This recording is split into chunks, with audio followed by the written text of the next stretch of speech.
बरसात में मायके चली घमंडी देवरानी। अरे बहू, कहाँ हो तुम दोनों? क्या तुम दोनों को घर के बाहर आंगन में सूखे हुए कपड़े दिखाई नहीं दे रहे? सारे बारिश में भीग जाएंगे। जाओ जल्दी से उन्हें उतार कर ले आओ। माँ जी, मैं रसोई में काम कर रही हूँ, आप राधिका को बोल दो। राधिका, अरे ओ राधिका, अरे बहू कहाँ गई है? हर वक्त यहाँ से वहाँ घूमती रहेगी, काम के वक्त दिखाई नहीं देती। तभी राधिका आती है और सास को चिल्लाती सुन विशाखा भी रसोई से बाहर आकर सास की बात सुनने लगती है। अरे क्या हुआ माँ जी, क्यों चिल्ला रही हो सुबह सुबह? घर में काम दिखाई देता है या नहीं? सारा दिन मस्ती ही करती हो। जरा देखो, घर के बाहर कपड़े बारिश में भीगने को हो रहे हैं। माँ जी, आप भी ना बस मुझे डांटती ही रहती हो सारा दिन। हम दोनों मिलकर काम करते हैं और फिर भी आपको ऐसा लगता है कि जैसे हम घर में कोई काम ही नहीं करते। जब तीवर जी की बीवी आ जाएगी तब देखूंगी कि आपकी छोटी बहू इस घर में कितना काम करेगी। राधिका इतना कहकर आंगन में जाती है और कपड़े उतारने लगती है। तभी अमरावती उसे देखकर कहती है, अरे तुम क्या देखोगी, मैं तुम्हें दिखाऊंगी कि बहू कैसी होती है। ऐसी बहू लेकर आऊंगी अपने छोटे बेटे की कि पूरा मोहल्ला देखेगा। तभी वहां अमरावती की बेटी पारुल आकर कहती है, क्यों माँ, कैटरीना को लेकर आने वाली हो क्या? क्योंकि वही है जिसे देखकर गांव में यही लगेगा कि ऐसी बहू किसी के घर में नहीं। पारुल की बात सुनते ही राधिका और विशाखा दोनों हंसने लगती हैं। जा रही है या नहीं यहाँ से तू? अभी अपनी दोनों निकम्मी भाभियों की तरह हो गई है। अमरावती इतना कहकर वहां से चली जाती है और पारुल हंसने लगती है। पारुल थोड़ी हंसी मजाक करने वाली लड़की थी। वो हर बात पर मजाक करके माहौल को बदल दिया करती थी। अरे ये क्या भाभी, तुम्हारे बाल तो झाड़ू की जैसे हो गए हैं। अब झाड़ू खरीदने की क्या जरूरत है, तुम्हारे बाल ही काम कर जाएंगे। अरे ननद जी, ये क्या, इतने बुरे भी नहीं है मेरे बाल। अरे मुझे क्या बता रही हो, आईने में खुद ही देख लो।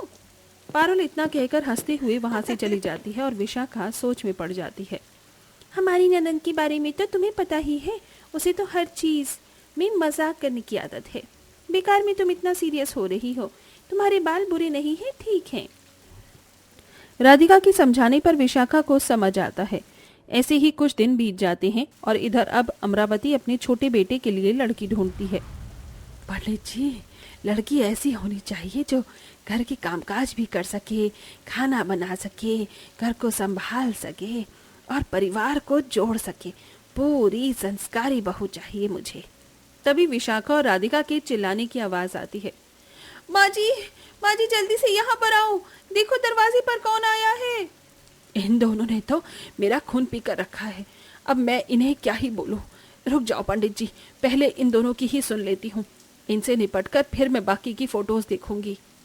अमरावती इतना कहकर जैसे ही उठकर खड़ी होती है, वो दरवाजे पर आती है और अपने सामने अपने ही छोटे बेटे को एक लड़की के साथ देखती है। वॉच प्रवेश, बाहर बारिश हो रही है और हम दोनों को यहाँ पर खड़ा करके रखा है। ये सब क्या चल रहा है यहाँ राजीव? अरे भाभी, आप दोनों अब यहीं पर खड़े रहोगे या हमें अंदर भी बुलाओगे? लेकिन बेटा, ये लड़की कौन है और तुम दोनों शादी के जोड़े में क्यों हो? सब बताता हूँ माँ, सब कुछ बताता हूँ, पहले मुझे अंदर तो आने दो। राजीव के इतना बोलने पर उसकी माँ उसे घर के अंदर बुला लेती है। माँ, ये अमाया है, जिस कंपनी में मैं काम करता हूँ उस कंपनी के मालिक की बेटी। हम दोनों एक दूसरे से बहुत प्यार करते हैं, इसलिए मैंने अमाया से शादी कर ली। अमरावती ये सुनते ही हैरान हो जाती है और साथ में उसकी दोनों बड़ी बहू भी।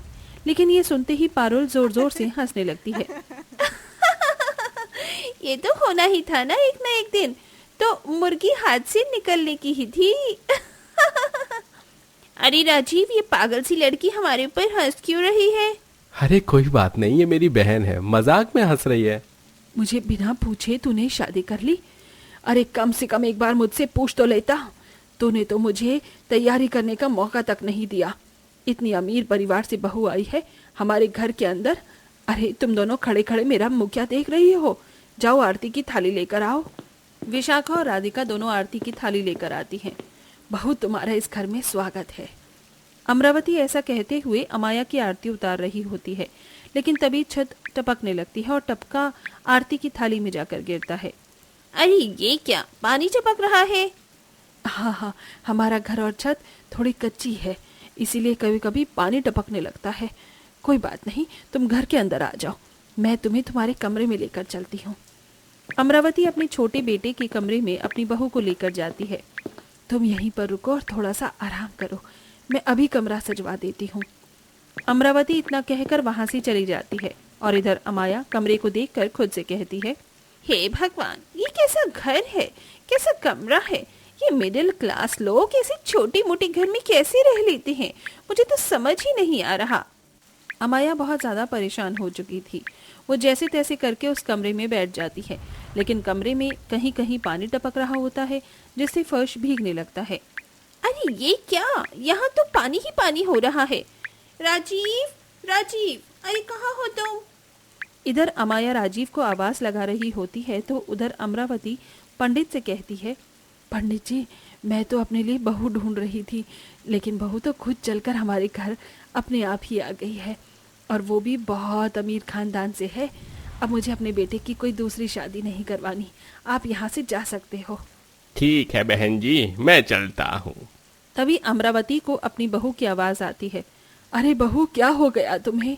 जरा देखो माँ जी, चारों तरफ पानी फैल रहा है, छत टपक रही है। अरे हाँ रुको, मैं तुम्हारी ननंद को बुला देती हूँ। अमरावती पारुल को बुला लेती है। अरे भाभी, पानी ही तो है, ये तुम्हें काट थोड़ी ना रहा है जो इस तरह तुम इससे डरकर एक कोने में घुसी हुई हो। ये तुम क्या बोल रही हो? और क्या, सही तो बोल रही हूँ। पारुल इतना कहकर पोंछा उठाती है और उसे कमरे में लगाने लगती है। वो फर्श पर लेट लेट कर पोंछा लगाने लगती है। ये तुम क्या कर रही हो? कैसे पोंछा लगा रही हो? सही से तो लगा रही हूँ। अगर तुम्हें मुझसे अच्छा आता है तो तुम खुद लगा लो। तुम जानती भी हो तुम ये बात किससे बोल रही हो? मैं इतने अमीर घर की लड़की हूँ, तुम जैसे ये गवारों की तरह काम करने मैंने कभी नहीं किया है। मुझे ऐसा काम करने की जरूरत भी नहीं पड़ी।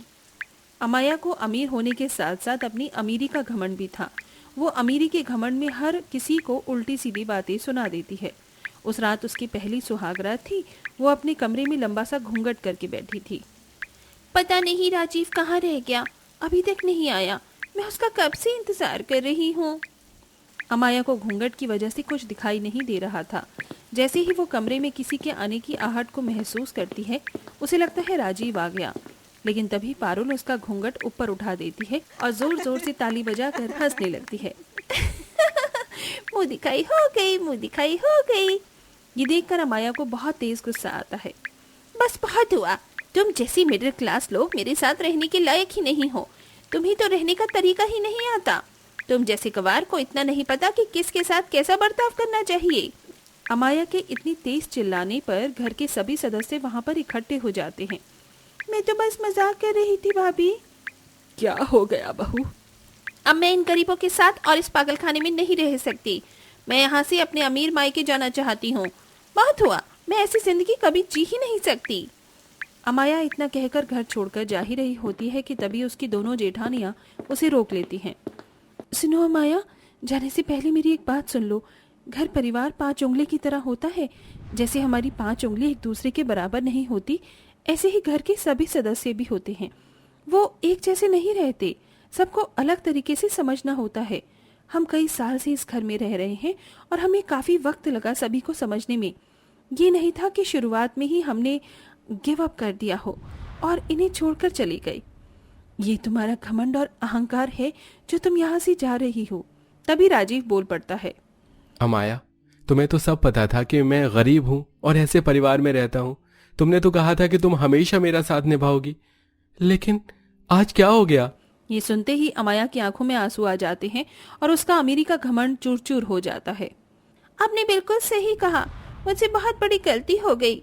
मुझे ऐसा बर्ताव नहीं करना चाहिए था ना ही किसी को अपनी अमीरी का घमंड दिखाना चाहिए था। मुझे माफ कर दीजिए, मुझे एक मौका और दीजिए, मैं अपनी गलती को सुधारना चाहती हूँ। कोई बात नहीं भाभी, हम सभी ने आपको माफ किया। ये सुनकर अमाया खुश होती है। उस दिन के बाद से वो अपने मिडिल क्लास ससुराल को छोड़कर अपने अमीर मायके जाने का नाम कभी नहीं लेती। वो धीरे धीरे एडजस्ट करते हुए रहना सीखती है, जिसके चलते धीरे धीरे बरसात का मौसम भी चला जाता है और वो सभी के साथ खुशी खुशी रहने लगती है।